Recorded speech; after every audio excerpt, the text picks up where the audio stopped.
ಯಕ್ಷಗಾನಕ್ಕೆ ಕಳಿಸಿದರೆ ವಿದ್ಯಾಭ್ಯಾಸ ತೊಡಕಾಗುತ್ತದೆ, ಅವನ ವಿದ್ಯಾಭ್ಯಾಸದಲ್ಲಿ ಹೆಚ್ಚಿನ ಪ್ರಗತಿ ಆಗುವುದಿಲ್ಲ, ಹೀಗೆಲ್ಲ ಮಾತುಗಳಿದರೆ ಸ್ಟ್ಯಾಂಪ್ ಪೇಪರಲ್ಲಿ ಬರೆದು ಕೊಡ್ತೇನೆ, ಅದು ಬರೀ ಭ್ರಮೆ ಅಂತ.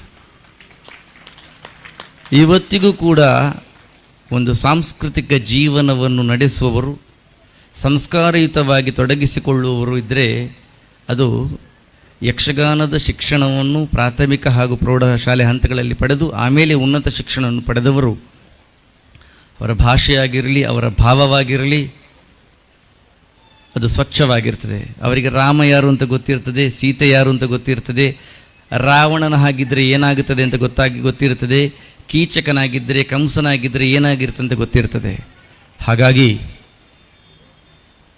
ಇವರೆಲ್ಲರ ಕಥಾ ನಿರೂಪಣೆಯನ್ನು ಯಕ್ಷಗಾನದ ಮೂಲಕವಾಗಿ ತೊಡಗಿಸಿಕೊಂಡದ್ದರಿಂದ ಆ ವಿದ್ಯೆಯನ್ನು ಕಲಿಯುವಂತಹ ಮಗು ಜೀವನದಲ್ಲಿ ಸೋಲುವುದಿಲ್ಲ, ಸೋಲಿಕ್ಕೆ ಯಕ್ಷಗಾನ ಬಿಡುವುದಿಲ್ಲ. ಯಕ್ಷಗಾನವನ್ನು ಪ್ರೀತಿಸಿ ಆರಾಧಿಸಿ. ಇಷ್ಟು ಹೇಳಿ ನಾನು